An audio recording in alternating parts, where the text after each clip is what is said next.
Welcome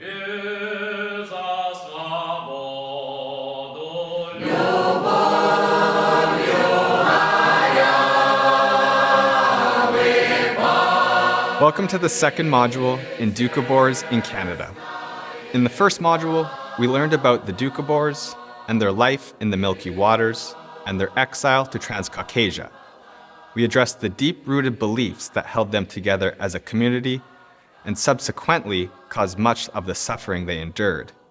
We concluded the first module with the passing of Lushechka, a renowned Doukhobor leader. Module 2 opens with the end of Lushechka's reign. During her time as leader, Lushechka had recognized exceptional qualities in a young Doukhobor named Pyotr Vasilyevich Verikhin, Peter Verigin. In 1882, as a young adult, he was invited to live in her residence, where she guided and prepared him to succeed her as the next leader. While he would go on to become one of the most celebrated of all Doukhobor leaders, his journey would not be a smooth or easy one. Upon Lushechka's passing, a split occurred over leadership. The majority of the Doukhobors, called the Large Party, supported Peter Verigin, while a smaller group called the Small Party supported Lushechka's brother, Mikhail Hubinov. He was the manager of Lushechka's residence, which doubled as the administrative center of the Doukhobor communities. He believed himself to be the rightful heir to the leadership, and he and his followers rejected Verigin as leader. On January 26, 1887, 6 weeks after the death of Lushechka, a mass remembrance was held in accordance with Doukhobor tradition. Thousands of Doukhobors attended the ceremony, where Peter Verigin was formally acknowledged as the next leader. In a show of reverence and support, each member of the Large Party bowed low before him. Thereafter, he was respectfully known as Peter the Lordly, and in Russian, Hospodny, and affectionately as Petushka. Peter Verigin was known to be a tall, robust man with handsome features and light brown eyes.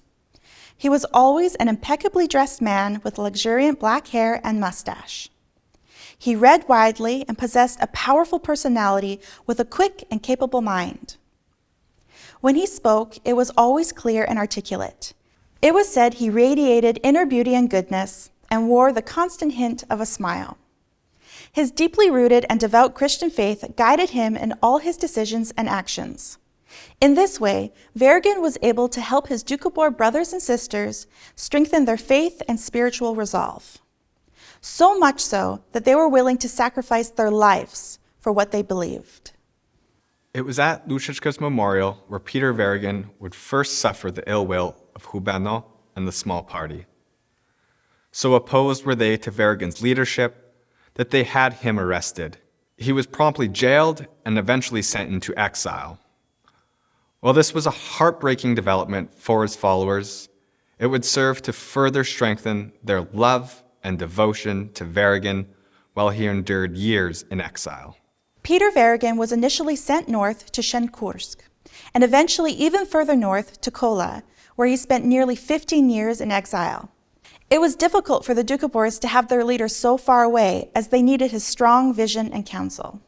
Peter Verigin maintained communication with his followers by means of a few trusted messengers.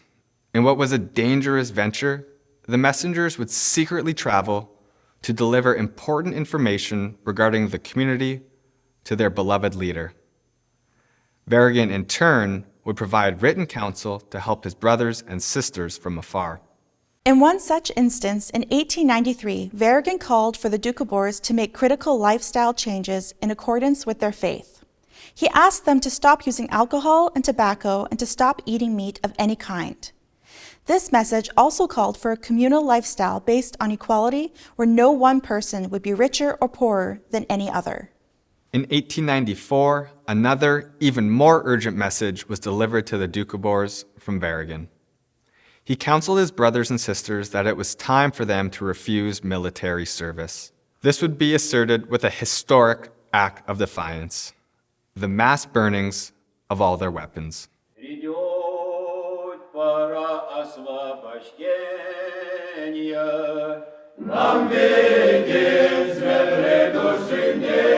On Easter Sunday in 1895, several young Doukhobor military recruits accepted their leader's counsel. They took a stand by laying down their weapons before military authorities, stating, "From this day on, we are no longer your servants, because by the law of Christ we cannot be murderers, and military service is training us to kill others." The first to surrender his weapons was Matvei Lebedyo, followed soon after by other Doukhobor recruits. Several days later, each man was sentenced to up to 3 years hard labor at a disciplinarian battalion, known to be one of Russia's harshest correctional prisons. In this bleak and somber prison fortress, the young Doukhobors were mercilessly beaten, whipped, and tortured for days on end. The Doukhobors attributed their ability to suffer through long periods of bone-chilling cold and intense starvation to their deep faith in the principle of thou shalt not kill.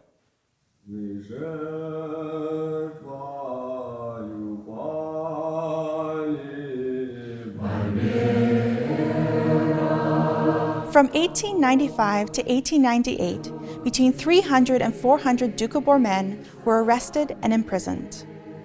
Those that survived the torture were exiled to Siberia or the lowlands of Transcaucasia, where malaria was rampant. They were physically and psychologically weakened by the experience. And while many died in exile, all were steadfast in their resolve to never take up arms. The suffering those men endured and the sacrifices they made are honored through a song still sung by Doukhobors today, called "Sleep On, You Brave Fighting Eagles."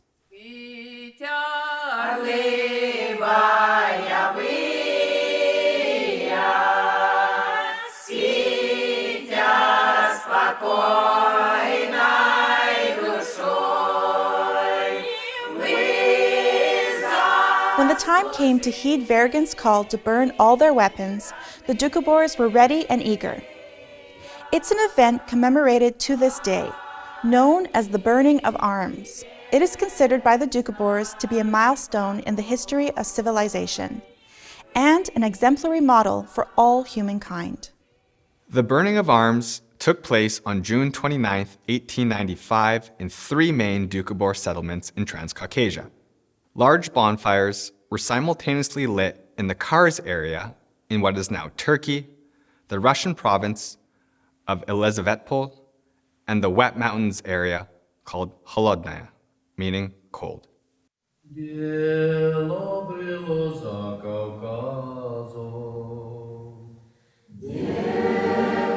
On the evening of June 28th, wagon loads were quickly assembled at the chosen spots and carefully and systematically piled, first with firewood, then with coal, in order to produce sufficient heat to destroy the metal weapons. The coal was drenched with kerosene and the weapons were piled on top. This was followed by the addition of even more firewood and coal. Now the size of a large multi-story building, the pile was again thoroughly doused with kerosene. The carefully prepared stack immediately burst into a gigantic blaze which, situated as it was atop a hill, could be seen for miles in every direction. Gathered around each of the bonfires, hundreds of Doukhobors prayed and sang psalms throughout the night.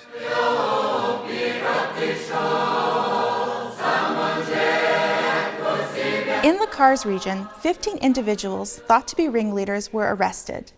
In the Elizavetpol region, up to 100 Doukhobors were taken into custody. But it was in the Wet Mountains region, called Holodnaya, where nearly 2,000 Doukhobors had assembled. By far the largest group, they suffered the most for their participation in the burning of arms. Since the fire had not effectively burned all the weapons that night in Holodnaya, an even larger number gathered to complete the task the following afternoon. There, they were interrupted by a message from the governor of nearby Bogdanovka, in which he demanded a meeting. But the Doukhobors refused to meet with the governor until their prayers were finished.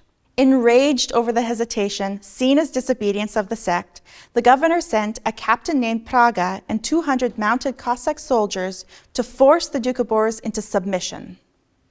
At the sound of the bugle, the Doukhobors sensed the imminent danger and hastily assembled into a large protective circle with tightly bunched, concentric rows of younger men on the outside and women and older men on the inside.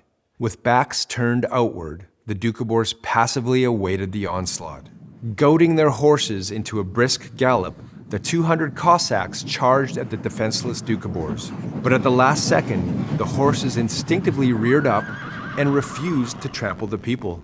2 more times, the infuriated Cossack commander ordered a mounted attack, with similar results. The Cossacks willingly obeyed Praga's screamed order to lash at the people with their lead-tipped whips. Resilient and undeterred, the Doukhobors endured the fierce lashings. Eventually, the Doukhobor men and women agreed to meet with the governor and his officials, where they arrived bloodied and bruised. When they refused to remove their caps before him and his officials, they were once again subjected to beatings. After the burning of arms, the Wet Mountain Doukhobors, who were considered the most stubborn, faced severe mistreatment by the military. The Doukhobor villages in Holodnaya were placed under martial law overseen by Captain Praga's Cossacks. During a 2-week occupation, the Cossack soldiers brutally whipped, beat, and abused men, women, and children. The Doukhobor villagers were given an ultimatum. If they swore an oath of allegiance to the Tsar, they could remain in their villages. If not, they would be subject to exile. Not one of the Vergen Party Doukhobors agreed to the demands. This resulted in the banishment of up to 4,500 Holodiansky Doukhobors to 4 low-lying valleys in what is present-day Georgia. They were separated into small groups of 1 to 5 families, then dispersed amongst local Georgian villages, whose residents often met them with hostility. Many became weak from malnutrition, especially children and the elderly. They relied on what they could forage from the forest for shelter and food. The Georgian lowlands climate was much warmer than what the Doukhobors were used to, and many experienced malaria, dysentery, and other disorders. Within the first year, about 400 died. By the time they departed to Canada 4 years later, over 1,000 of the original 4,500 Doukhobor exiles had died. Even when faced with exile from the Milky Waters or the Wet Mountains, the Doukhobors remained hospitable. In one such instance, before departing their Georgian homes, the Holodiansky Doukhobors covered their tables with clean cloths and placed bread, salt, and water upon them. This served as a traditional symbol of welcome for the future occupants of that house. The Doukhobors endured and survived all their persecutions because of their steadfast faith and unshakable spirit.